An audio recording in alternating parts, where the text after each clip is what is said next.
ഞാൻ കഴിഞ്ഞു പോകുന്നത് വരെ അവരൊന്നും അറിയരുത്.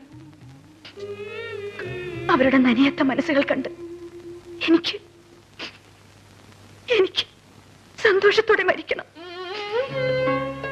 എനിക്കെന്റെ കുഞ്ഞുങ്ങളെ കണ്ട് കണ്ട് കൊതി തീർന്നില്ല ജോണി. എനിക്കവരെ സ്നേഹിച്ചു മതിയായില്ല. എനിക്ക് ജീവിക്കണം, ഒരുപാട് വർഷത്തെ ജീവിതം.